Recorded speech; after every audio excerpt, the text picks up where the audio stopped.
Hey guys, this is John Bokenkamp, the creator of The Blacklist. You are listening to The Blacklist Exposed on Golden Spiral Media.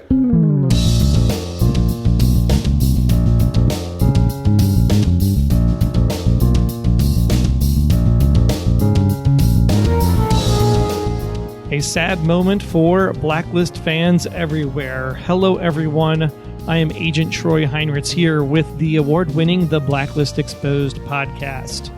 Currently, right now, we're sitting about 5 weeks out from what should be the start of the 8th season of The Blacklist on November 13th, 8 Eastern, 7 Central on NBC here in the States. And what we were going to decide to do over the next 5 weeks is back when the pandemic started, COVID-19, coronavirus, whatever you want to call it, we did some things called watch parties. And what these things were a chance for us to sit down with the actors, the writers, the people that make The Blacklist as the episode aired on television live. And I thought, wouldn't it be cool if we could actually go back and listen to those interviews and discussions now that Season 7 has dropped on Netflix. So if you had not seen Season 7 yet, what a great time to get caught up and ready for Season 8 coming in a couple of weeks. And we would share these interviews with you in podcast form. And then the unthinkable happened this week where we lost the second member of the Blacklist family here on the show. Obviously, Brian Dennehy passed earlier this year. And then now we got the news that Clark Middleton, who plays Glen on the Blacklist, yes, Mr. Jellybean himself, he ended up passing away this week with a battle to West Nile and leaving behind just a gaping hole in many fans' hearts, his wife's heart, his friends, his castmates' hearts, and just even in the show itself. I mean, he's just a bright spot on the Blacklist, and I don't know what we're going to do because Glen's the only one that can give Red crap. And this is a time when we need to give Red crap because we're tired of his crap, and we need to know what the hell's going on. And I was hoping Glen was going to help us see the light and maybe help Liz and figure that out, but unfortunately that's not going to happen now. And it's sad to see him not here anymore. I personally got a chance to meet him and interview him back during the 100th episode on the Blacklist set. And it was great meeting him because I've always been a fan of his. Like, he was in Twin Peaks. I mean, really great guy in Twin Peaks, really great character. But more importantly, he was my favorite bookstore guy from the TV show Fringe. I know a lot of Bunsen Burner fans. I know a lot of Fringe people that are just like, they can't believe it at this point in time that Clark's not here. Like, I can't go to the bookstore and get a book and talk to the Redverse and Blueverse and all the other fun stuff. It's one of my favorite scenes of his, actually, is when he's eating food in Fringe in one of the later seasons. And he drops like barbecue sauce, I believe it is, on the coffee table, which isn't really a coffee table. I won't spoil what it is in case you do want to go watch Fringe, and you should. But it's just the fact that, oh my gosh, it's Glen. He eats food. That's how every time you see Glen, he's eating food, whether it's meatball sandwich or talking about the nachos he's going to make or the Cheetos on his white gloves as he's doing the Touch-a-Truck competition in Season 7. I mean, everything about it is just so spot on because he is such a man who he relishes in the craft. Like, he takes the time to understand what it is about a role and what it is about a part that he can bring his own personality to, but at the same time find how the role is written in a way that he can connect with the audience at the same time and connect with his fellow actors at the same time. And having had a chance to meet him not only at the 100th, but then when he came to C2E2, and then being able to hang with him for the day, ask him questions at the panel, but then go to dinner that evening and just hear him talk about all the interesting people he's met and all the Broadway shows that he's done, and just his attention to the craft is just so amazing to listen to. I mean, he does workshops with people, and he invites his fellow castmates to do workshops with him, and it's going to be a loss to the acting community because he's not only a TV guy, he's a theater guy. He's an every guy. I mean, if you need Clark to play a part, Clark would be the guy that would play the part. And it's going to be sad to see him gone. I mean, just the outpouring from the fans has been great. And yeah, we are a Blacklist podcast, but Clark is more than the Blacklist. Clark was a decent human being. Even if he didn't know you, he got to know you. He took the time to ask questions about you rather than just talking about himself. And I think that made him a really great person.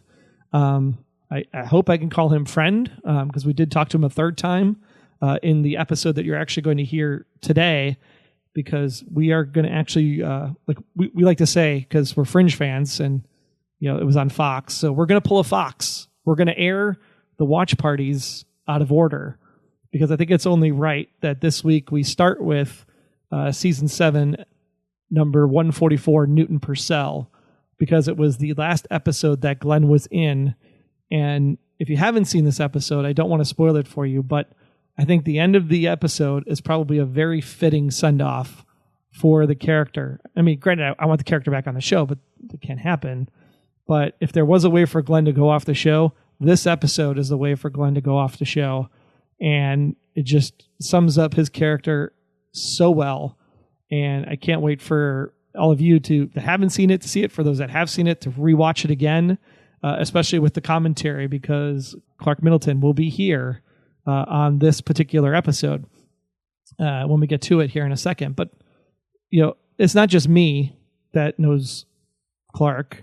There are people that worked with him. Aaron from the podcast was able to meet him a few times as well at the 100th and C2E2. Wasn't able to be here for the watch party, but it's just really great to know the outpouring of love and appreciation that people had for him. And so you're actually going to hear from a couple people. You're going to hear from John Bokenkamp himself. You're going to hear from Amir Arison, who acts on the show, Aram, and his thoughts on Clark. You'll also hear from Aaron Peterson, my co-host here on the show, and he'll share his thoughts on Clark as well. And then I'll come back and I'll let you know how these watch parties are going to work over the next 5 weeks.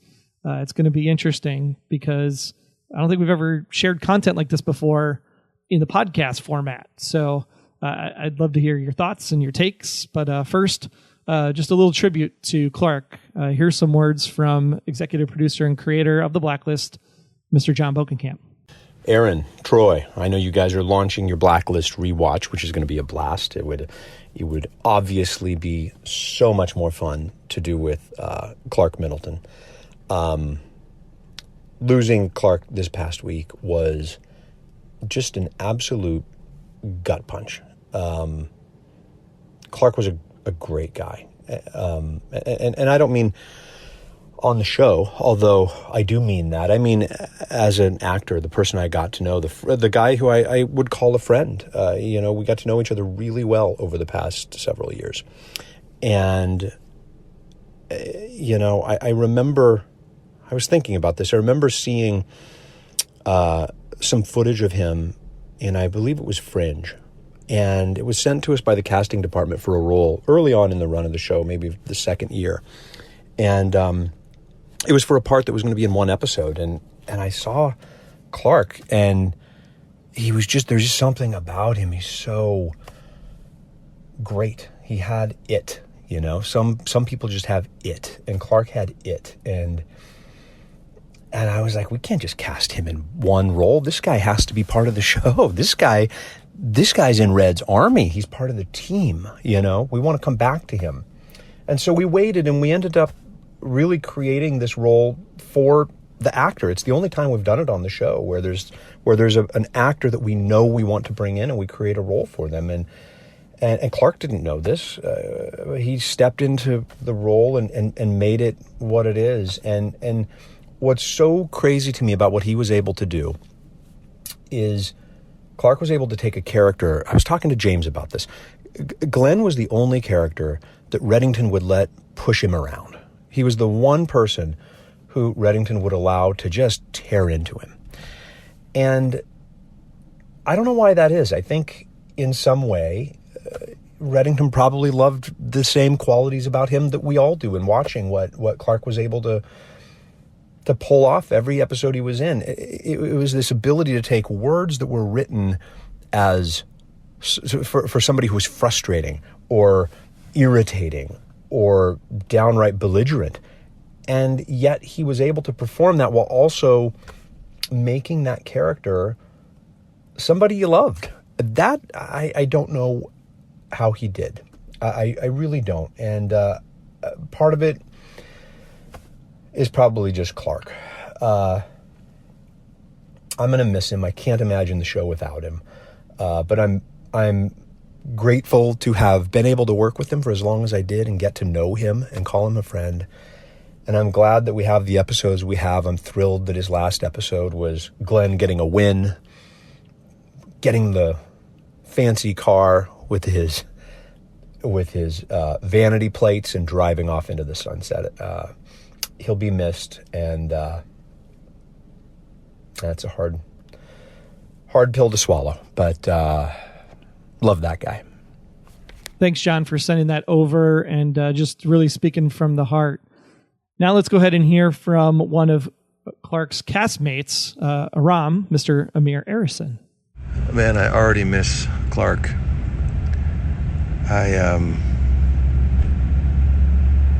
It's just so strange when someone you know and care about and are a fan of is just taken from you suddenly. I'm not exactly sure what to say. I just keep thinking of this quote that I read that his amazing wife quoted. So Clark used to quote his dad, and he used to say, "Give the world your best, and the best will come back to you." Man, that is some words to live by. And she used to say that, he used to say that all the time. So he's quoting his dad. So you know, you can see the love that comes through his family, through him. I can't think of many people that loved acting more than Clark. I mean, he revered it, he studied it, he taught it, he directed. Clark had a studio, like a course that he taught, and he once asked me to substitute teach a course of his, I think like an acting on film course, because he was about to have a big conflict because he was getting this like big Broadway show. I think something with the schedule, it ended up not being necessary, or it didn't work out. But I remember being so flattered and excited to teach his course, to substitute. It felt very very flattering and exciting that he asked me. Man, that guy was a scene stealer of scene stealers, and also at the same time so generous. I was really craving, in my head I kept playing out scenarios for Aram and Glen Jellybean to have a scene together. But it didn't happen.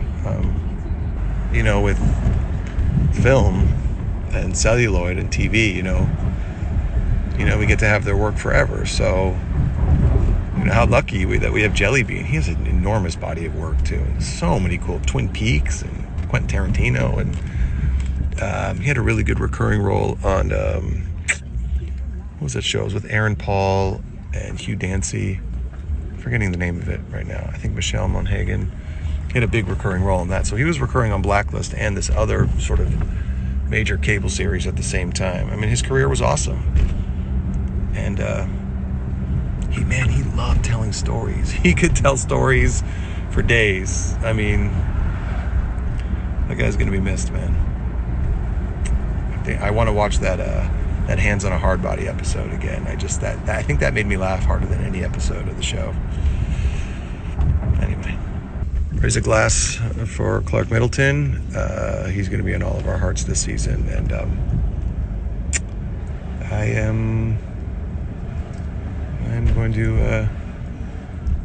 going to dedicate this season to him. There's somebody I just met that's fighting cancer that loves the show, and I told them I want to also dedicate this first episode of season 8 to them, to know that they're a part of it. And I think this is going to be a season of dedications. So Clark and this woman Shaheen are going into my notes. An acting teacher once told me to dedicate performances to people because it gives it another level of something that gets outside of yourself. And Clark's going to be in season 8, even if he's not there physically. He's going to be there with us. Thanks again, Amir, for sending that over. Love the quote from his dad. Just love everything about the Middleton family and what he's able to share with the world. And I know that means a lot to you, Amir, especially coming from your parents as well, as you shared here on the show prior. One last one here. Aaron Peterson wanted to come in and drop a few words as well about our dearly beloved Clark. Hello, Blacklisters, and welcome back to another exciting chapter in 2020 Sucks. We all love the Blacklist. I mean, we've been doing this podcast for eons, it feels like. And what I thought was fascinating upon learning the sad news that Clark Middleton passed away was that he's been in 13 episodes. 13 episodes. I looked it up on IMDb. I was just kind of curious how many episodes, and 13 episodes as Glen Carter has he been a part of. And I don't know about you, but I'm looking at that going, that's it? That's it. Because he felt like such an integral part of the show. He felt like such a part of the Blacklist family, such a, just an important puzzle piece to the entire lexicon that is, Red Reddington. And I don't know if that's the right word. And honestly, I don't care. I'm more concerned with the fact that this man passed away. You know what, I'm a longtime fan of film and television. I've had a movie and TV podcast for a long time, long before I was doing the Blacklist. And one thing that always takes hold of my heart and kind of bothers me as a fan is that a lot of times the supporting actors never really get their due. You know, when someone like Robin Williams passes away, or someone of a significant popularity passes away, you know, there are all these articles and interviews and write-ups and op-eds and everything else about that particular artist. And sometimes I feel like what gets lost is the people that help them get there, the people that accented their work, the people that helped them deliver the performances they deliver, and also establish themselves as artists, but just in a less popular way sometimes. And Clark Middleton is one of those actors. He has done a ton of work that you might not even realize. He was in Kill Bill Volume 2, Sin City, Snowpiercer, Fringe, which I'm sure whenever Troy pops on here, he's going to mention. He did an episode of Agents of S.H.I.E.L.D. Twin Peaks. He was Charlie on Twin Peaks. He was on The Path. If you ever watched that show, he was really good on that. He was an actor that had a ton of accomplishments. He delivered each and every time. And specifically on the Blacklist, because this is the Blacklist podcast, you know, I want to mention that that's the kind of impact he had. We have 8 years of this show, or going on 8 years. We'll be starting soon, hopefully. Fingers crossed. I don't trust anything in 2020, so I don't know anything, people. It's hard for me to be confident about anything, but I think they're going to do everything they can to make this show happen this year. But 13 episodes. And if you would have asked me candidly before I ever looked it up, I would have said at least 40, 50. Had to be, right? At least. Nope. 13 episodes. That's the kind of impact this guy had. That's the kind of impact as an actor, as a performer, as an entertainer, this guy had. Clark Middleton was a presence. And it should be noted, not easy to do when you're saddled up against James Spader. For the most part, I mean, most of his performances were against Spader. Always took the spotlight away. He had an energy. He had a sarcasm, which I love. He had a talent, and that talent is going to be sorely missed. And I'm glad that we're saying thoughts about him. You know, I had this reflection about Clark recently because last year we lost Brian Dennehy, who is one of my favorite actors, just favorite character actors. Again, another character actor who passed away. And I couldn't believe, you know, you would see write-ups of his and it'd be Blacklist actor Brian Dennehy. And I'm like, nothing against the Blacklist, but guy's been working since the 80s. I'm just saying, got a lot of stuff behind him. And same thing with Clark. Clark had so many projects behind him and so many different things behind him. But what I was reflecting on was the fact that, you know, Brian Dennehy really hit me because I have been a fan of his for most of my life as a movie fan, as a TV fan. And it hit me in that diehard fan way, where Clark, I knew him, but I didn't know him by name.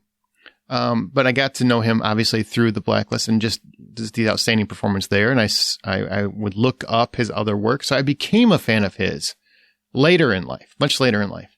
But I also was lucky enough to meet him twice, because of having a great time with the Blacklist Exposed podcast and dealing with those guys over there and what they do, the fantastic work they do, both at NBC and Sony and at the Blacklist sets.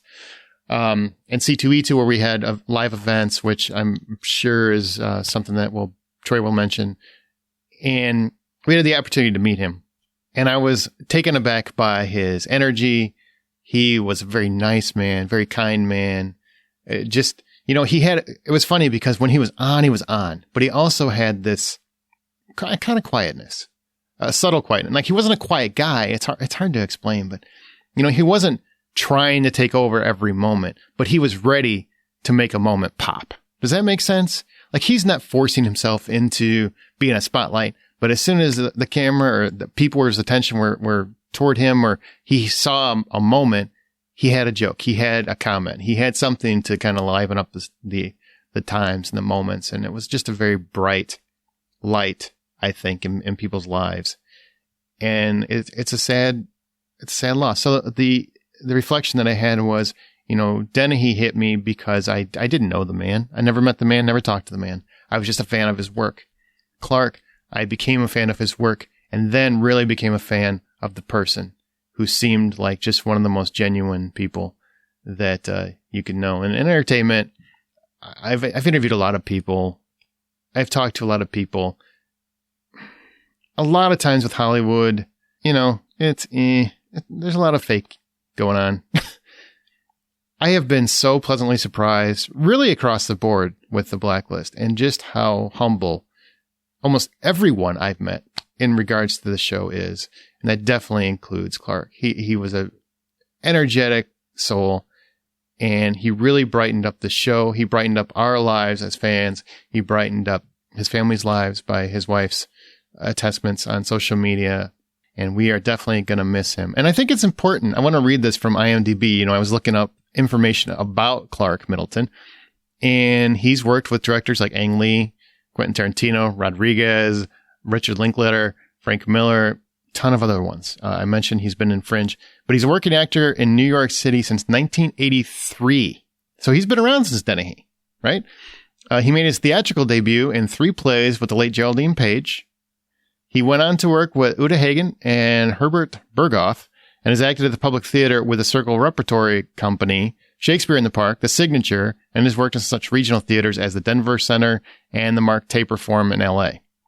Clark has created parts for playwrights, including Sam Shepard, Jean Guar, Eduardo Machado, John Beluso, and William Levengood. He also wrote the one-person, critically acclaimed play, Miracle Mile, and performed it in New York City and throughout the U.S.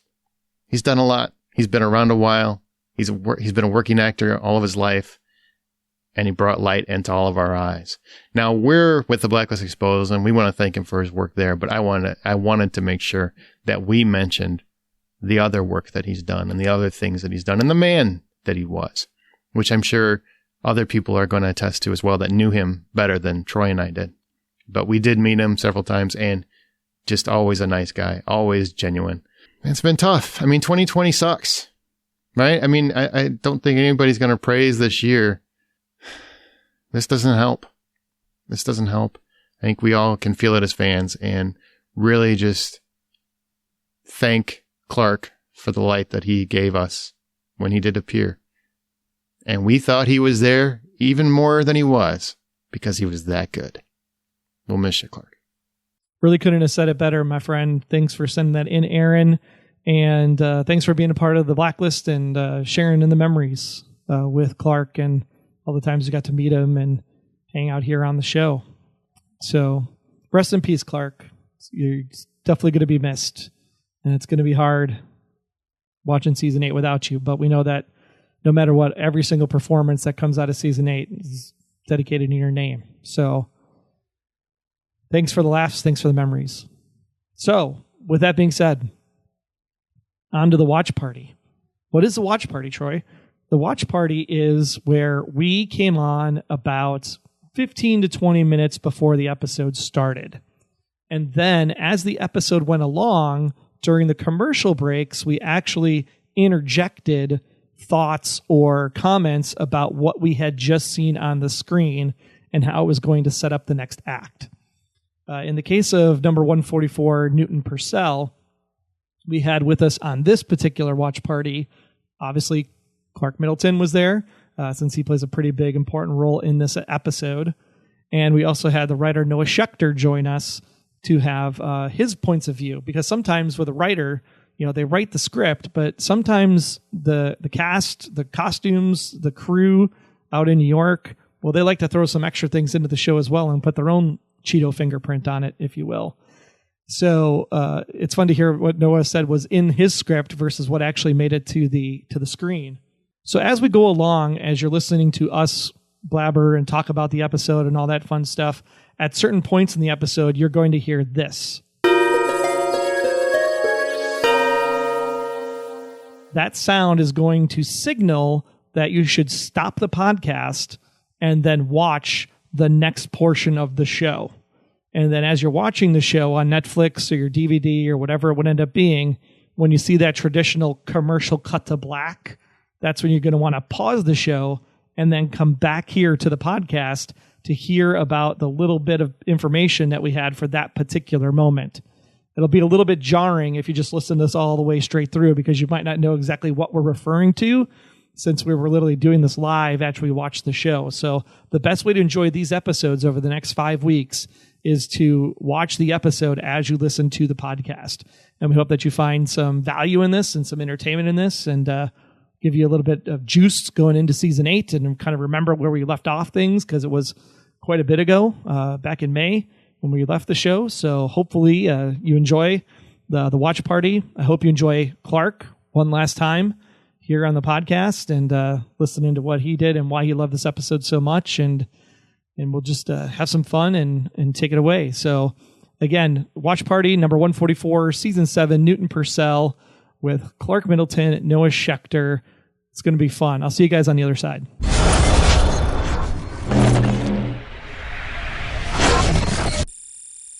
Hey everybody, welcome to the Blacklist Exposed. I'm Troy Heinrichs with you here for our live watch party for number 144, Newton Purcell.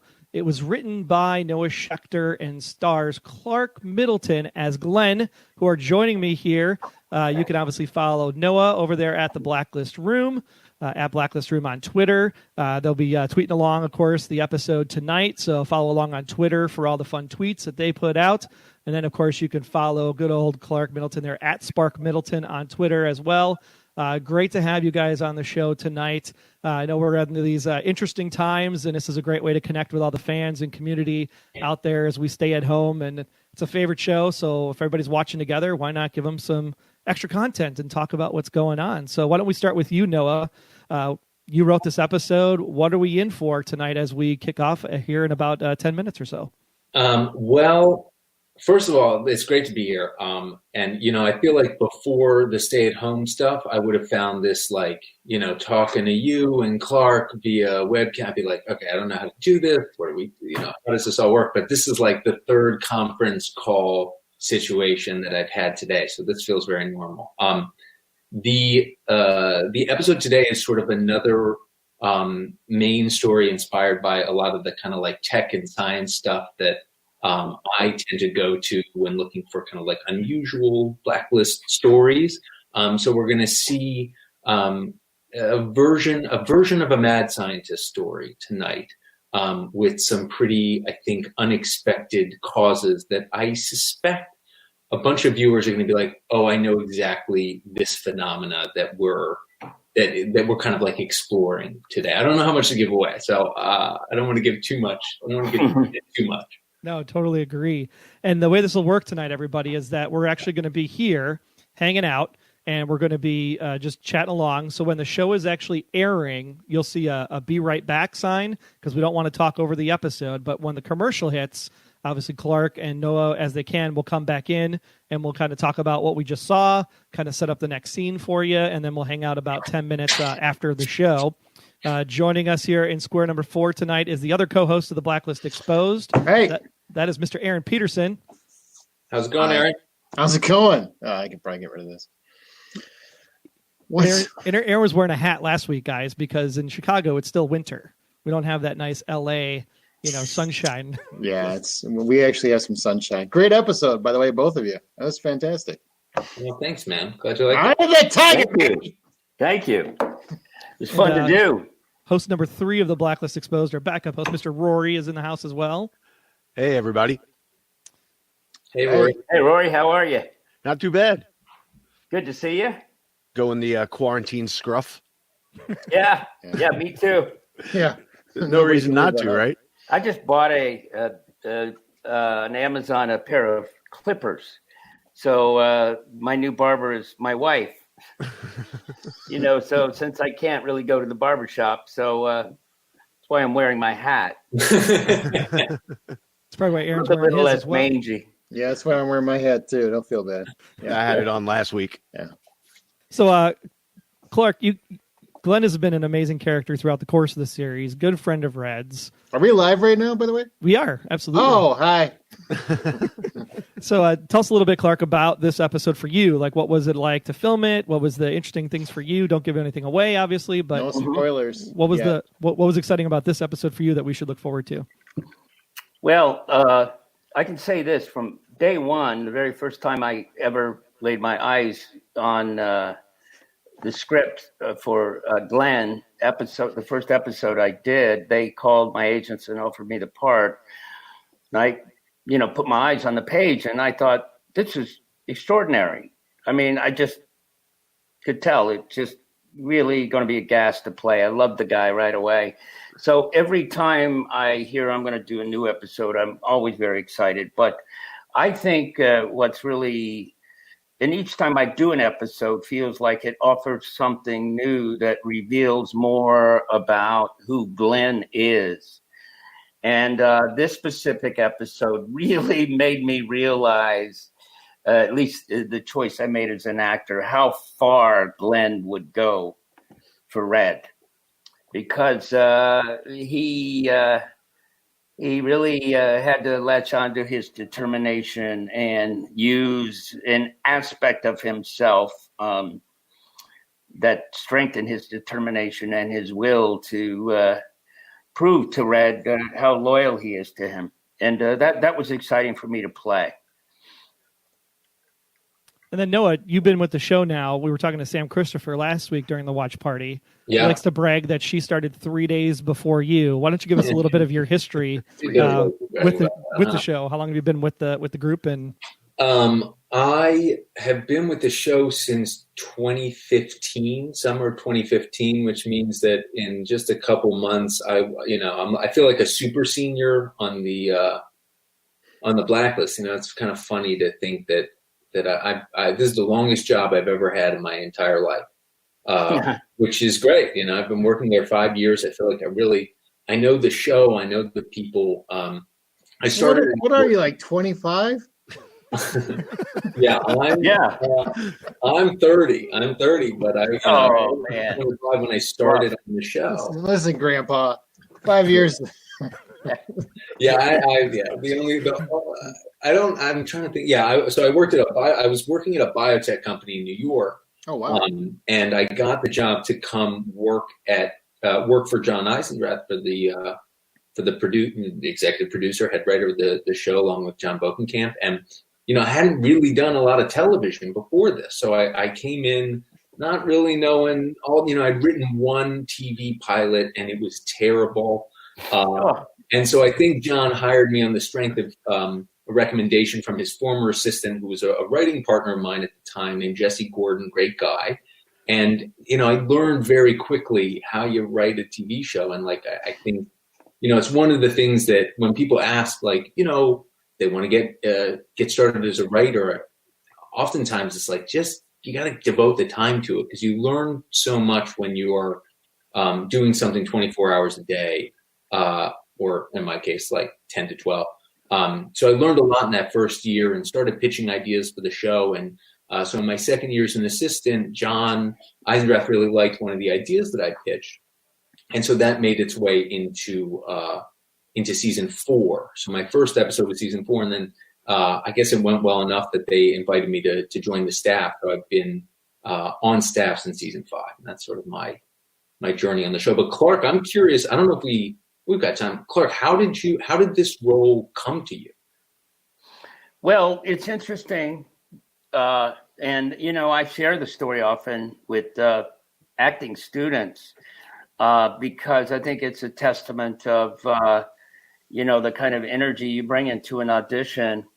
And by the time, I'd been working a lot of years by the time I went in to audition for Blacklist. They'd called me in to read for a specific part.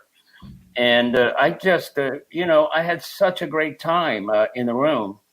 And, I think it's really important to bring a certain energy to the room and know that we're all in this together. And if they're not going to use you, it could be because you're an apple and they're looking for an orange. Mm. But what was most important is that I had a great time and really enjoyed the people. So, and I did not get cast, and that happened 2 or 3 times. And they kept saying, we're looking for something for you. And then I would tune in and look at the show, and I would say, of course, if it were me, I would cast that guy too. Mm. And then finally, one day, my agent called me and said, they've written a part for you, and they want you to do it. And so he sent me the script, and like I said earlier, I put my eyes on it, and I'm going, hey, there's no turning back on this one. Yeah. It was worth the wait. So that's how it all came about. A little later on, I got an email from John Bokenkamp introducing himself, and we got to be friends, and the rest is history. Oh, that's great. Your Twitter handle is @Spark Middleton? That's me. I like that. Spark. Yeah, I think that's something my wife cooked up because, she's like brilliant at creating little nicknames. And so she had called me for a long time Sparkmeister. So she's so much more tech savvy than me. And her name is Alyssa Middleton, by the way, and just to give her a little plug, she's also a beautiful and brilliant actress. But anyway, when she hooked it up, the Twitter, she's the one that created that handle. Hey, Noah, I got a question for you. Shoot. When you the episode hasn't aired yet, so I'm going to ask this very broad. Okay. When you're researching a blacklister and there might be technology involved, do you actually research the technology that's involved, or whatever it is the blacklister is doing? Do you research it quite a bit? I try to do my own research before I make a pitch for an episode, because like I'm generally on the show we'll lead into stuff that's like 5 minutes in the future is sort of the phrase that mm-hmm. we want to use, right? It might be technology that is being developed somewhere, and we might say, you know what, for the purposes of our show, we exist like just on the cusp, right? The trick and the reason that I try to do a bunch of research up top is we lean away from things that feel too overtly sci-fi, right? Like we're looking for that sweet spot of what could happen in the next couple of years, right? Not 2 decades and a whole revolution away from where we are right now. So generally, like there's always a spot when I pitch a technology or a medical kind of story where John will ask me a question. I'll be like, well, I don't know, because like I did not get an engineering degree, sadly. And so we've got some research guys and we've got a medical professional who we go to. So usually I just like to have enough under my belt that I know the questions to ask the experts, which for me is, a lot of work because I'm not particularly bright. So I try to get as much done up front so that I don't wind up wasting anybody's time, right? That's the big fear for me. I've got a question. Was this special event that Glen participates in this particular episode, Noah? Was that your idea? I think that was John Bodenkamp's idea. Like, I think because we were looking for a story that at its inception, we were like, we want a Glen story.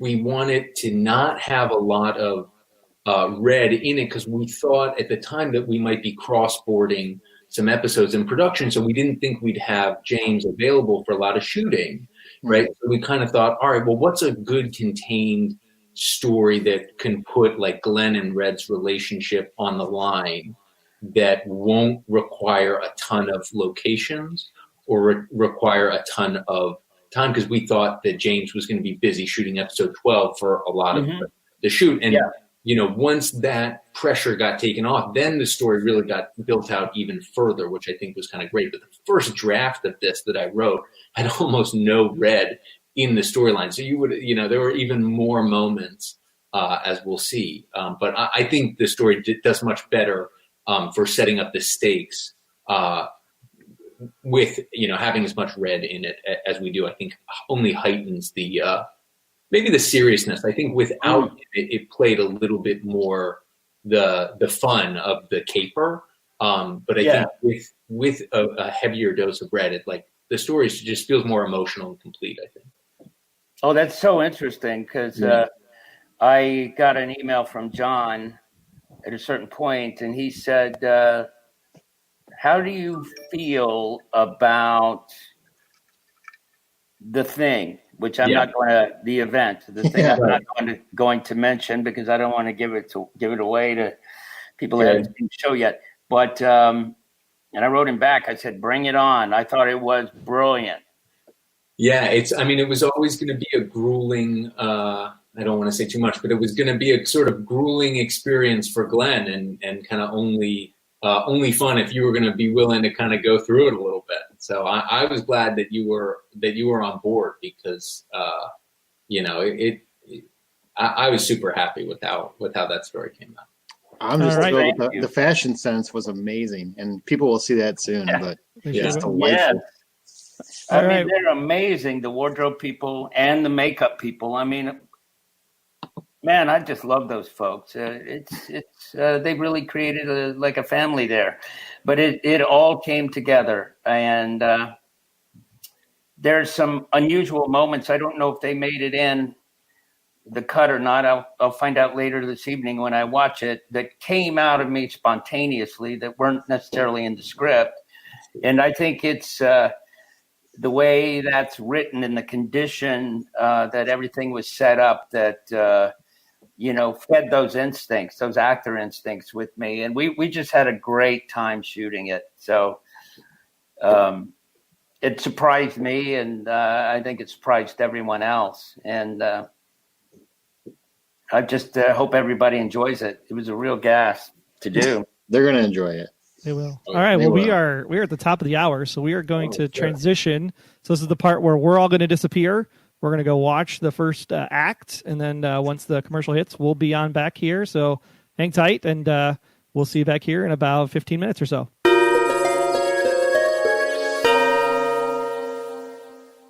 All right. So we are back, and we are on our way to Scranton, Pennsylvania to see Robert California, apparently. Is this an office plug here, Noah, in the script at this point? I don't know how much of this I'm allowed to say, but we might as well. There was something in the rewriting of the scene. Clark, I don't know if you were seeing these pages, but we were trying to figure out a name that we thought was funny for a place that would actually fit. And at first, I think we scripted Philadelphia, it was some clearances issue. Yes, I saw that change. And we couldn't we couldn't figure out. James was bumping on it because there were too many syllables in Philadelphia, and I agree, that just didn't quite work. And And so finally we, like the first It's got to be call two syllables. Yeah. it had to be 2 syllables. And we got to Scranton and eventually I was about to pitch it, but I thought it would get struck down because I pitched years ago in a script. I just wrote in as like an alias for Red, Robert California. And I got a script note back from John Eisendrath, which was just capitals no. And I was like, okay, so I'm going to stay away from any potential crossover in the future. But Scranton made it in, which I think is kind of great. Yeah. Oh, good. Yeah, it's funny about that because when I saw that change, I emailed John about it. And there was a time when I saw a thing about these great Borscht Belt comedians. And one of them was saying how one city's name, Minneapolis or something, isn't funny, but they say Cleveland is. Yes. So when you changed it to Scranton, I thought, well, it's either Cleveland or Scranton. Yeah. That just works perfectly, Oh, yeah. Plus, you got to respect a man who can use the word chillax in this day and age. That's an amazing line. Brilliant. Was that yours, Noah? I think that smacks of either. I think that feels like an Eisendrath line to me. Although I will say, my ability, I used to be able to tell really the difference of is that Eisendrath or is that Bokenkamp? But every once in a while they'll surprise me, so I stopped trying to guess. But chillax was not me, Seth. It's just every episode, there's just more and more of that. And I don't mean to sound pretentious in any way, but that man as an actor, it's just delicious. You just love it.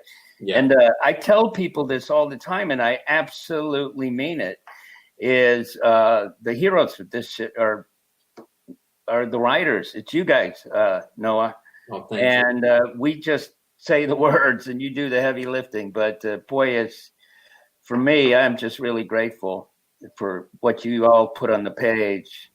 We appreciate that. And it really, there are parts of the show where things are happening, a mile a minute. And sometimes you just you're solving the writing question of this is, because I think part of what makes The Blacklist so successful as a show is that we do stories that kind of seem like they should be too complicated to do on a network show. There's just so many moving pieces. So a lot of times the writing is about efficiency.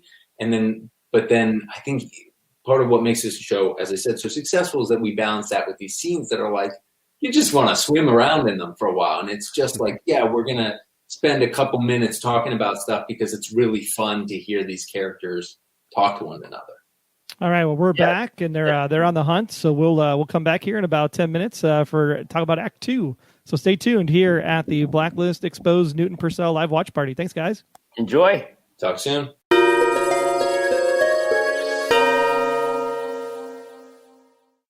So who knew that you could actually die from sound?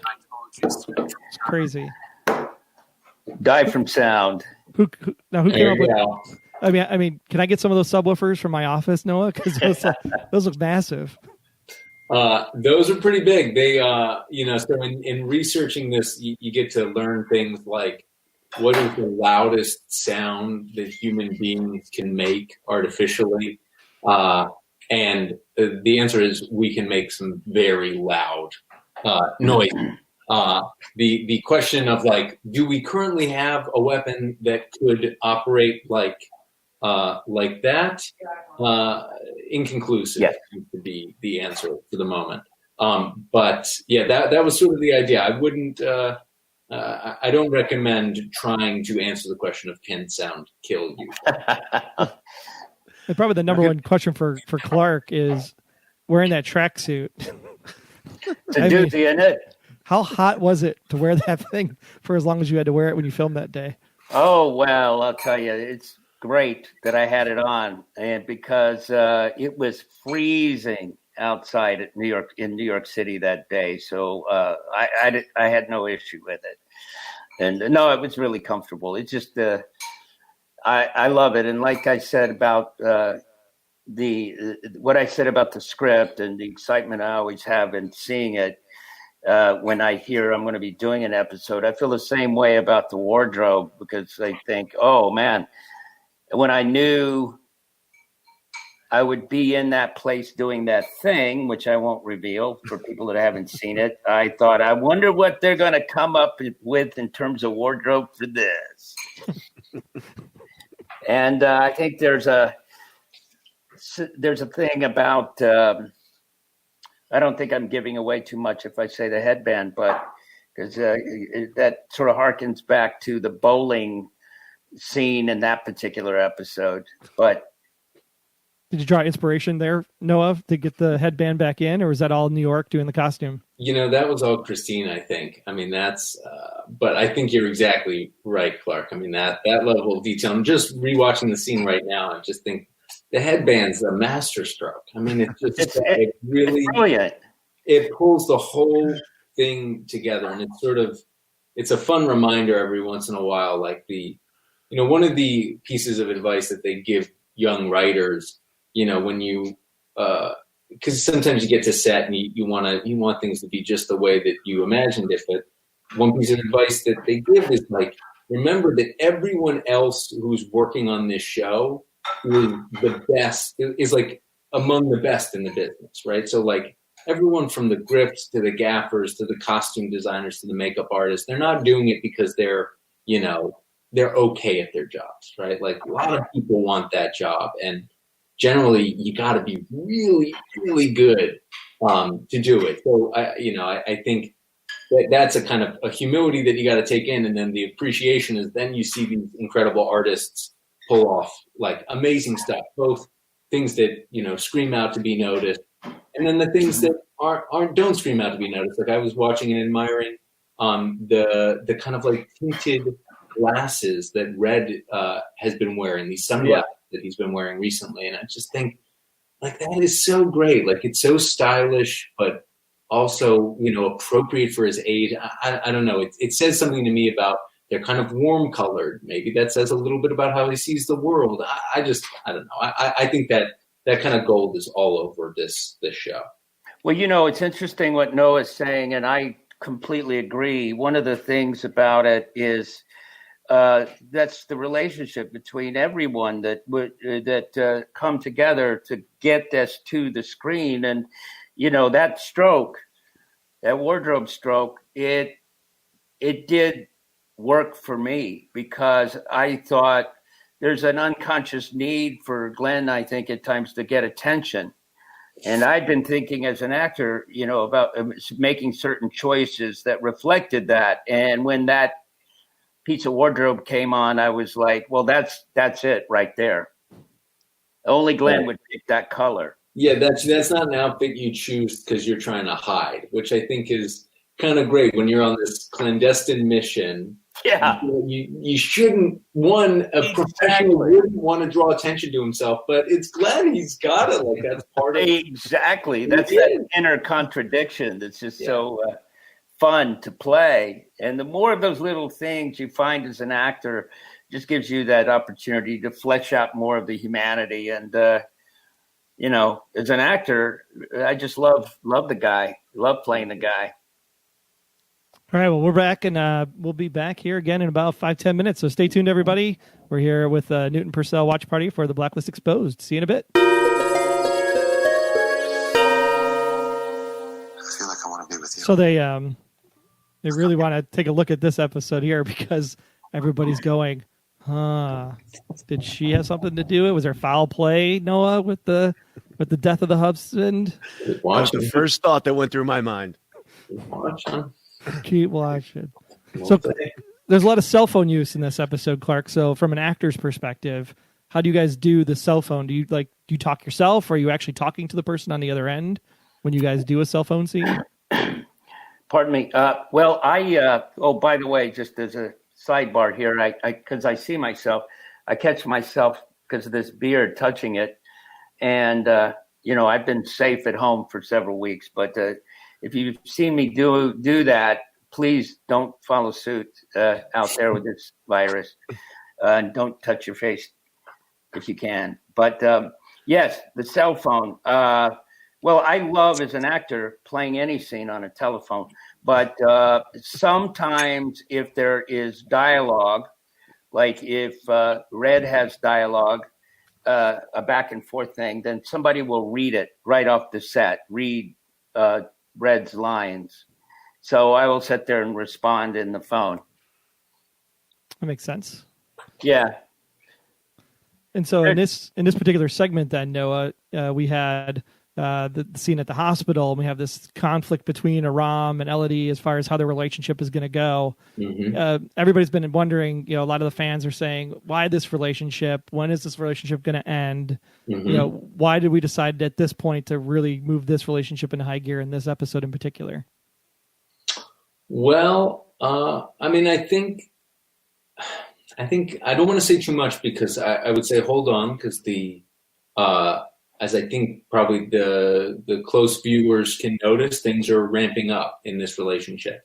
I would say that, I think part of this story is about those relationships that we run into, particularly maybe after something painful has happened in a romantic relationship, where, I'll leave it to viewers, and I'd love to hear what Amir thinks about why Aram fell into this relationship so quickly. I know, like, for myself, he found something very exciting, right? I think there is something a little escapist in the drama of that relationship. I think we were trying to hit that pretty clearly with you go skydiving, I think this whole relationship sort of feels a little bit like boundary pushing. And I think a lot of us have been in relationships where it's like, maybe on some level he knows it's not good. Maybe, I don't think he's thinking right now.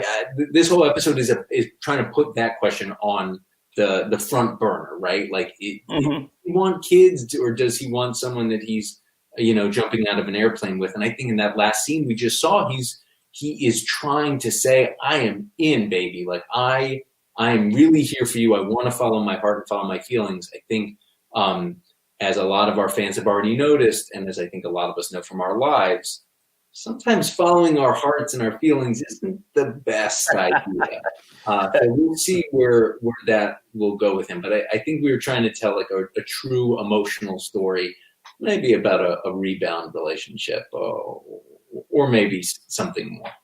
Well, I think fans are in for a treat, because we're finally going to get to see what's really up with Glen at this dealership in the Touch-A-Truck contest. So hold on to your hats. We'll be back to talk about this with Clark Middleton in just a bit. Stay tuned. And I think we're going to ask a question of, why would you touch $12 million with Cheeto fingers, Clark? Well, that was my idea, by the way. And, they generally ask me, what do you think Glen would be eating? And, they have a lot of options. And somehow I mentioned, I think Cheetos was there. And I said, well, Glen's definitely going to eat Cheetos. And, because Clark loves Cheetos. But also I knew very well what Cheetos do when you eat. And I thought, well, that's just another way of me sort of reflecting in the behavior, Glen's behavior, that he's getting a little tired. He's a little unconscious that he's putting yellow fingers on that object, which I still won't say what it is, because I know there are many people in the country out there right now that haven't seen the episode yet. It hasn't aired on the West Coast yet. Why don't you waiting for some orange handprints? Exactly. Yeah. So now, how much of the scene between Noah, you writing it, and then Clark, you acting it, how much of the cutaways and the shots and the facial expressions and the pointing at the Reverend and all of that was more on the New York side from the acting, versus how much of it was written in the script? Well, as I remember the script, it was written, I think, Noah, remind me if I'm wrong, but I remember it being written as a montage. And but in terms of what I did, we just played. They put the camera on, and I just did whatever hit me in the moment.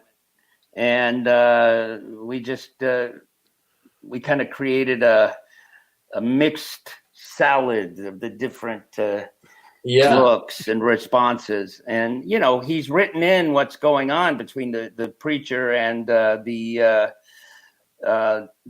other guy. And I can't remember what the Korean killer. So that was written in. So I thought, well, he's trying to. It's like a chess match, Right. You know. He's really trying to be or poker.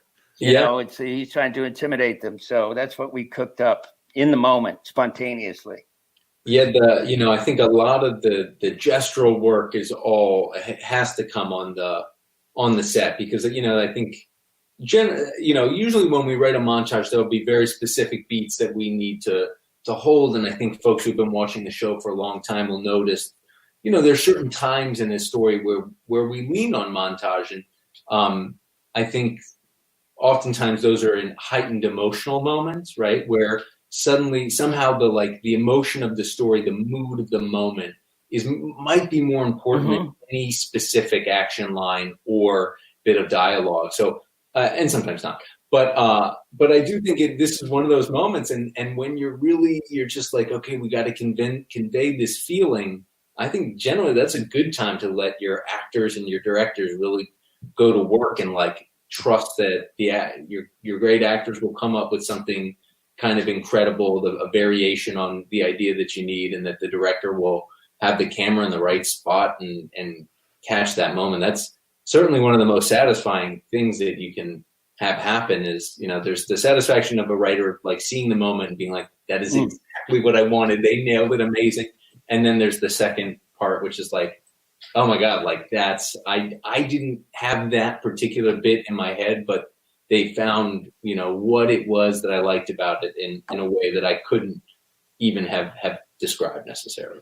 Well, the chase is on, and we are going to see if we can catch our killer here in this next act. So stay tuned. We'll be back here with the Newton Purcell Live Watch Party from the Blacklist Exposed. And hang tight. We'll be right back. So we got a bunch of stuff happening in this particular act, Noah. Yeah. And it's amazing when you think about how you talk about the signposts that we need to hit along the way in order to set up future episodes. Here we have this one with Park. We got the tease way back when we introduced her character about Anchorage. And then we have the huge fight with Frankie. Now we have this almost strangling of Newton. Is this something that we're setting up for a future storyline with Park? I would say yes. I think my magic 8-ball.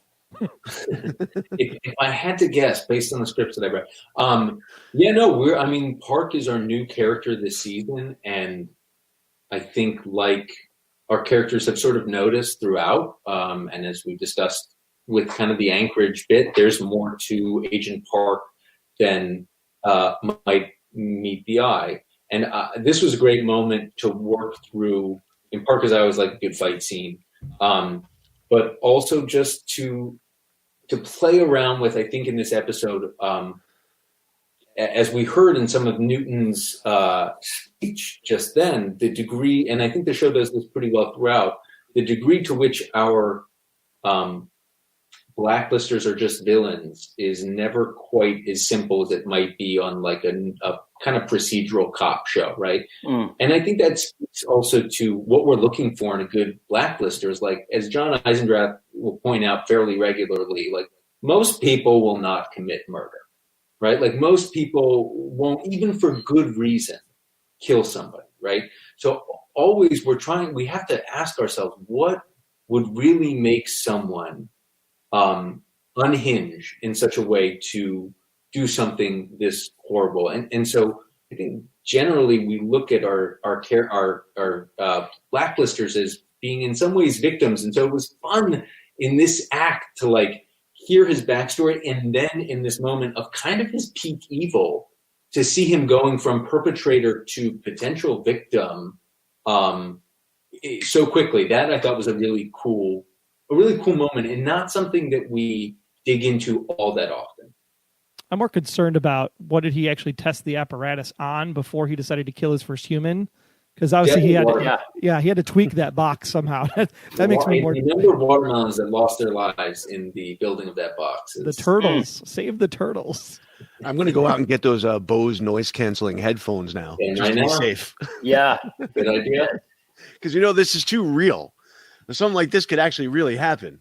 Well, I mean, I think one of the reasons that John Bokenkamp was so excited about this is that he, I hope he wouldn't mind me saying this, like, I think for a while he was being troubled by some tinnitus, which is persistent ringing in the ears. And that was, I read an article about sort of the noise a long time ago about like the noise of the modern world, right? If you think about it, we are making more sound than ever. I mean, to an unfathomable degree. Like, very true. Stuck with me about birds. Their voices are getting. This was a line that ultimately got cut from the episode, but like, bird call has changed because they're having to shout their calls, their songs over modern life, right? And so their voices have actually become more shrill. And so I was interested in the way that modernity is playing out, like in our ears. I did a movie called Noise once. Yep. About an anarchist played by Tim Robbins. I'm sorry. That was blowing up places that he feels are causing too much noise.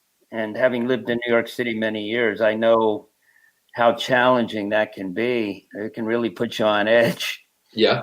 Oh yeah. Yeah. Big time. And it's documented. I mean, it's not like you look at how kids, you don't learn as well in noisy environments. It'll affect your cortisol levels, your blood pressure. It's one of those things that the societal problems that's kind of like, you're a fish and you're in the water and you're like, I didn't know water was wet because I lived here my whole life. But I think we're not particularly well designed as a species to notice the effects of things that we take to be normal, like the amount of sound that surrounds us at all times. True that. Sorry, Mike's muted. Downer. I'm just like, we're all going to be screwed. No. Our heads are going to explode because we live near highways. But yeah, no, totally fine. Yeah, but I think we got to figure out what sounds are coming from the bathroom next, right in this next scene. So we'll be back in just a minute as we hear Red see what's going to go on with this truck and how Clark's going to wiggle his way out of it. So stay tuned. We'll be back in just a minute. Hang in there, folks.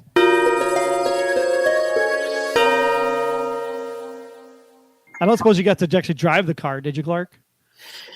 Well, trust me, I seriously wanted to. The truck I did, but the car, no. They had a stuntman do it, and it was just I didn't have to work very hard at that. I mean, when that thing rolled up, it just that's a Clark Middleton response. Just seeing it, it's a beautiful thing, isn't it? I just want to give a quick shout out to some of my favorite blacklisters, Lindsay and Amber, my brother Kirby, and the best doc in the state of Texas, Steve Trammell. So anyway, they're watching, and I just am greatly appreciative of all the blacklisters and blacklist fans out there. I think we appreciate Glenn the most in this episode, because this episode I laughed out loud even watching it the second time just now. I'm just like, it's like, I'll take care of you, R squared. The license plate was I deserve. Yeah, isn't that funny? I mean, what the license plates. It's just the little things you pick up like that. Like Red makes sure to put the I deserve on his license plate. Was that you, Noah? I think that came in after I finished my draft, because I remember seeing that and being surprised and like laughing when I saw the daily. So that was not me in the script. I wonder. I don't even know if it probably made it into a script, but I didn't. I missed that in the script or something, because I laughed when I saw the dailies. I thought it was great. Oh, I like the fact that you used Eye of the Tiger in two different versions. Well, finding the second version, I'm blanking on the name of the artist right now, because everyone should look her up. That version was great. I saw the first cut that came out had the regular Eye of the Tiger track in that moment, and it was like all wrong. It was just, like the first time it was great, but I'm watching the second time and I'm like, there are like really emotional performances going on here, and it's got to cover a lot of our storylines, and it's just like, that's not working. But then we found this John Bissell, who does the music, he's the music supervisor on the show, is really great. And I can't wait to hear that, to see it tonight. Good. It's really good. Yeah, John emailed me last night and said, you're gonna love the score. He said you're gonna love the music. So I'm excited. Yeah, we really nailed it. That song I thought was so wonderful. And it's a bonus track actually from Jen Grant. It's on her album, The Beautiful Wild. I believe it was 2012. And it's actually the 12th track on the album. The track is actually called Green Grows the Lilac. And it starts out with a rendition of Green Grows the Lilac before it kind of pauses. And then you get that kind of secret hidden bonus track for that remake of Eye of the Tiger. Just a real great find from Bissell. It's amazing because, like Noah was saying, a show like Blacklist, one of the reasons it's so good and so successful is everybody is at the top of their game in each department. And the music, again, is just a reflection of that. The people that do the music. I mean, it's just, there's not a missing link in this show in terms of the cast and the crew and the directors and producers and the writers. It's just, Philly's great. Yeah. Yeah, I was really happy with how those final moments kind of turned out in an episode. And that's really, like, for me, that's sort of the payoff, right? I want at least that sort of emotional summing up at the end of an episode. Like, my favorite episodes usually have something that really speaks to us emotionally. And then you want to set up whatever's coming next, as we saw with that scene with Liz too, where that's going. I thought I really enjoyed the music and strong end of the episode, I thought. Although hard to find a guy who looks 30 years older than what he is in his picture. His private eye, though, seems really like she's got she's a real deal. She's kind of hardcore. Essie Jackson's no joke. Yeah, I'll be curious to see the kind of, I think, with, like we do with Park, there's, we introduce characters with some idea of where they might head, but you also, I think, as with Clark coming on to play Glen, sometimes you hit something and you think, well, okay, this, what could have been like a small arc might be like, oh no, like we want to add this person to become part of the fabric of the show in a way that is sort of surprising. And I think we're waiting to see what Essie Jackson's future is gonna be with in the story of the Blacklist moving forward. Very similar to how we introduced Frankie at the start of the season. Right. Yeah, it's the same thing. If you look at Aram's character, he wasn't supposed to be a full-time character on the show, and look where he's gone. He was only supposed to be in the one episode, the second episode of the year. So it's amazing where you can take a character, see how he goes, and develop him to where Aram is now. It's amazing. Yeah. Well, that's one of my favorite things about doing television. And again, for me, as an actor, it goes back to the writing. And I often feel like, when you have a part on a show and you may be a guest star for just one or two episodes, when it's really well written, it's almost as if the character sort of asking for the writers to tell his story or her story. And Glen had that. Again, that's the writing.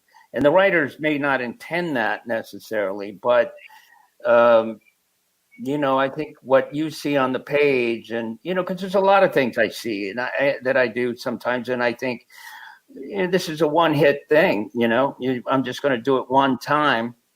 And, but sometimes as an actor, you go, wow, there's a lot more of this guy that I'm curious about too. And so I think there's a kind of a symbiotic relationship between the writers and the actors in that way, because they inform me and hopefully some of the things I do informs them when they write another episode. I thought this was a great message too, Noah, for especially what we're dealing with now with the whole stay-at-home orders and what's going on in the world, but just that whole dialogue from Newton and the heartfeltness that he's like, we can't hear the birds anymore and we can't hear the waves crashing and God's music is gone. And then you hear stories about how LA has got the cleanest air possible and just the amount of things that we're doing as humans to the planet. I know Megan's a big, advocate of the planet and stuff. And so just getting an episode like this, I think just calls the question, like, what are some things we can change too? And that's always great when a television episode makes you think beyond just what's on the screen for the entertainment. It is. I mean, go ahead, Clark. No, I was just saying, I mean, we're all in this together, and it really is. It's really prescient and meaningful. And I think important to have stuff like this right now. We really need it. And, it's eye of the tiger, baby, They'll keep us going. We'll get to that eye of the tiger, baby. That'll get us through it. Oh, I'm still laughing about that. The tracksuit, the headband. Oh my God. Oh man. When I saw that script, I thought, oh no, they didn't. But I'm just so happy that it was all right there on the page. Just lovely, fun stuff to do. Well, I know we're coming up on time here for this portion. Obviously, the podcast will be out in just a little bit for those that are following along. That's The Blacklist Exposed, if you want to search for that in your podcast player. Noah, Clark, what from this episode hit the cutting room floor? What didn't make it in that you guys were hoping would make it in? Oh, man, that's good. Let me think. Well, I don't know because, I haven't seen it yet. There is one little bit that I did that I'm guessing didn't make the episode because nobody has brought it up. And, I know the crew just lost it, and said, oh, let's do that again to make sure we get that. And it was just a spontaneous moment. But I really understand why things are cut because it takes a lot to squeeze things into that. What is it, Noah? About a 47-minute structure? Yep. Yeah. Hey, listen, if it was up to us, it'd be 60. Yeah. Sometimes it feels like it's like you start with the script. I know a lot of the writers on the staff have this feeling of like you get through the draft and it's, the draft is 58 pages long and you're just like, oh no, I'm screwed. And I think every once in a while though, you look at, I think generally then we all work together to be like, okay, we don't want to send this to John and John until it's, closer to 53 pages.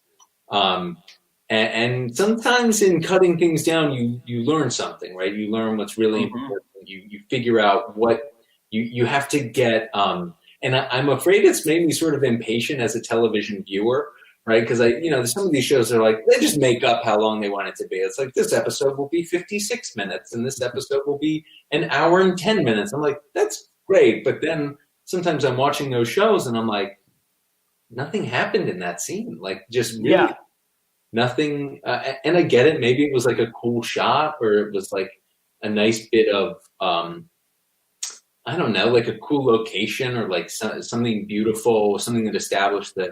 If it doesn't move the story along, it's got to go. You told me you told me what the character thought. Like I just saw, they told me in the performance and you just spent all this time. So sometimes I got to check myself because I get a little impatient now. I'm used to the Blacklist pace of like, bop, bop, bop, bop, bop. It's hard to go back to watch something like Walking Dead and it's like, they're walking and walking and walking. Tempo, there's no dialogue, right? Hey, it's right there in the title. If you didn't know that, going the into writing it. too, the dialogue, it just pops. You can't sit back on it. It's not introspective for Glen. I mean, he's so spontaneous, and when I just jump into the rhythm of it, it opens up my instincts, and which again is a testament of really great writing. It's just for people that aren't aware. In relation to what we're talking about right now, generally we figure screenplays and scripts for television are generally about a minute a page. So when Noah says 59 or 53 pages, that's obviously going to be over the 47-minute limit that they have to squeeze in. So, yeah. I also thought, like, Noah, I mean, I don't mean to go too off the road, but could you also explain for people that may not know what a montage is? I thought earlier that I got a text from somebody saying, what is a montage? So maybe you could explain that. Sure. So, I mean, a montage generally is when you're stacking scenes together in rapid succession, cutting between moments that are not sort of physically connected or the stories aren't connected to convey a ton of information at once. It is a kind of way to speed through certain moments in the story. It's also just in a script, a way, and I think it's also, maybe whoever asked that question would be curious that when we're writing scripts, we're really just writing a document that's trying to communicate to the actors, the directors, the set designers, locations managers. This is a blueprint for making a television show. Like very few people who watch The Blacklist want to read a Blacklist script because it's just a blueprint. It's like looking at, you want to live in your house. You don't want to see the plumbing, right? So montage is also a technical term where we're telling the directors and the producers, like, okay, so we need to just pick up a bunch of quick shots here that strung together will tell some story. So when we use montage kind of as a designation to say, like, these are a bunch of quick moments that are going to kind of be strung together. And so sometimes it's another way of also saying it's not a full scene. Like, you're not going to have each moment having necessarily a beginning, a middle, and an end. It's just a quick, we also sort of will say, like, a bunch of quick pops of this, then this, then this, then this, then this, to often convey a mood or to show the passage of time. So generally it's a way of, like, if you have a character who's, like, going to do a 6-month transformation, and you need that to happen in a minute and a half, tops, probably 30 seconds, you do a montage. You catch them at different moments to compress time or expand time.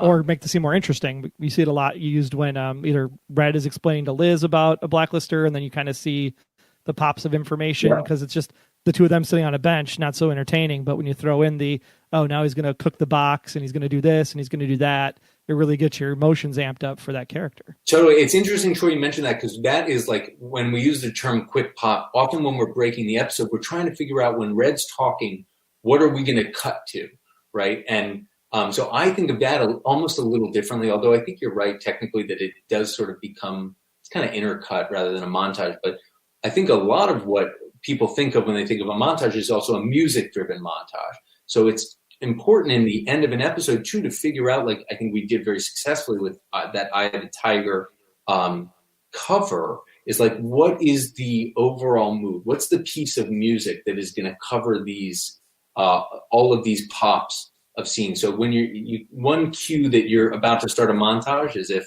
you get a needle drop and a song is about to start, you might be thinking, okay, here comes the montage, and let me see if I can get the sense of where the character is heading emotionally or what's going on in the story. Yeah.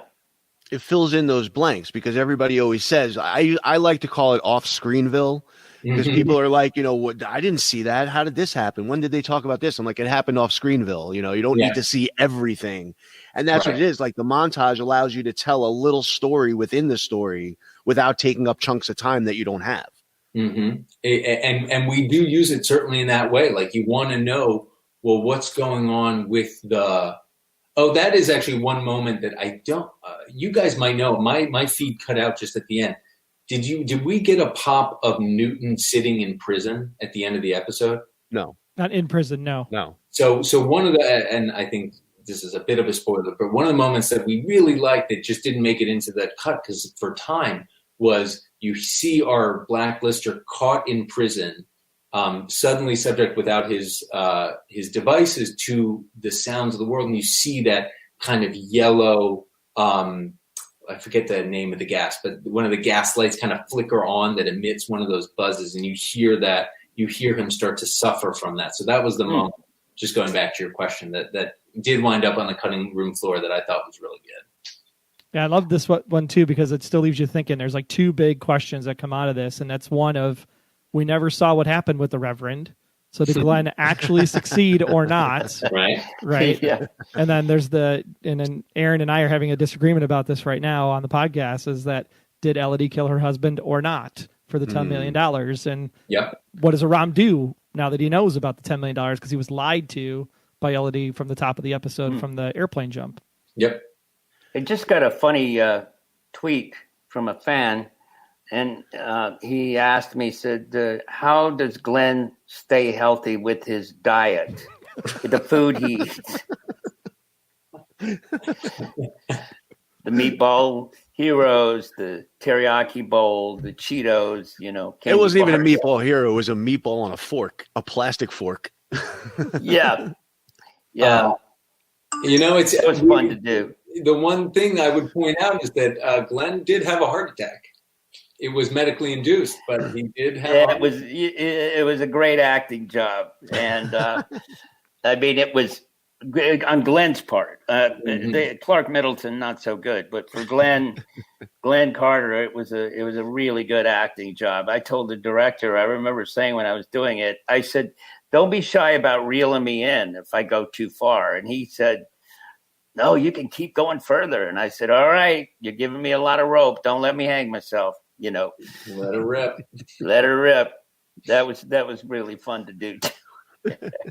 But the big cliffhanger at the end, right? No, it's the setting up for the roadmap. Here we're going to look for Ilya. We get a shot of the box, a shot of the scar. So people are reminded, of course, that the scar and the box insignia at the top are the same. Yep. And for those that may not remember, again, Red knew the Major. And the Major is the one that put Tom and Gina Xenotakos into place, both with that insignia. So what does that all mean? Is the Major still a part of this, even though he's not around anymore? And is this Red's insignia for whatever he is or who he is? And so many questions yet left in season 7. It's going to be a great ride. Absolutely. It's only been from season 1, that we've been waiting for that. The best answers always start at the beginning, and then they always close up at the end just perfectly. We'll have to wait and see. Well, thanks so much. Very true. Clark for being here, Noah for being here. My pleasure. Great to be able to do this for the fans and just give a little bit of hope and peace in this time and rally around the thing we love the most, right, is the Blacklist. And we'll be back hopefully next week doing this again. And until then, this is Troy from the Blacklist Exposed saying make sure you go ahead and follow at Blacklist Room and at the Blacklist GSM over there on Twitter. Of course, the podcast is available in all the fine podcast places, and theblacklistexposed.com is the episode. Thanks again to Clark. You can follow him on Twitter at Spark Middleton, and of course Noah over there at Blacklist Room. I always say the Blacklist Room because it's so comes right off the tongue. At Blacklist Room, and of course at NBC Blacklist for giving us a home to actually air the show. So thanks so much to all the people over there at NBC, over at Sony, and of course John Bokenkamp and John Eisendrath for helping you guys stay sane in this crazy time. Thank you. You guys are all great, and thank you to all you amazing Blacklist fans. I mean, it's a great community. We love you all. Thanks for watching, everybody. This was really fun. You bet. All right, thanks, guys. Awesome. All Thanks, right. guys. Have a good night. Take care. Good night.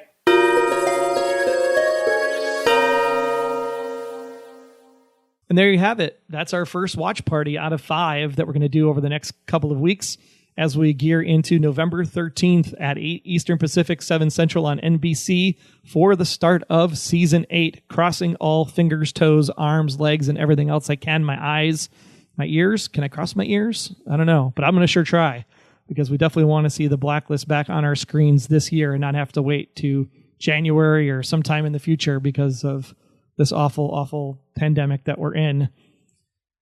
So thanks so much for listening, everybody. It's been a blast. Hope you enjoyed the tribute to Clark. I hope that you'll remember him in your hearts, keep his family in your prayers, and just know that he was a great actor.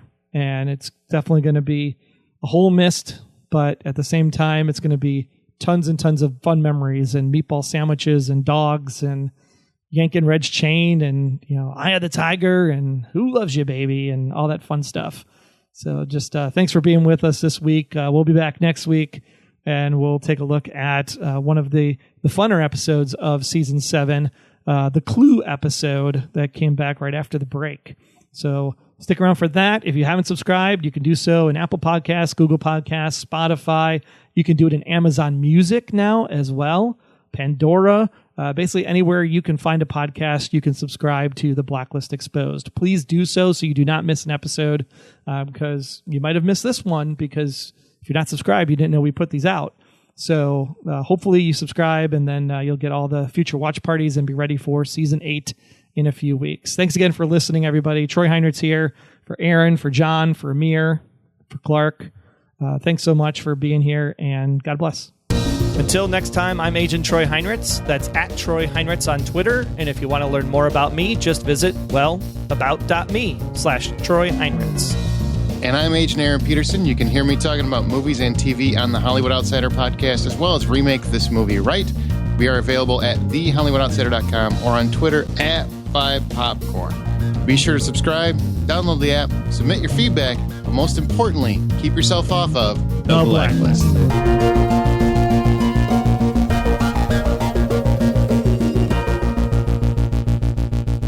The Blacklist Exposed is a Golden Spiral Media production. Find more of our great podcasts at goldenspiralmedia.com/podcasts.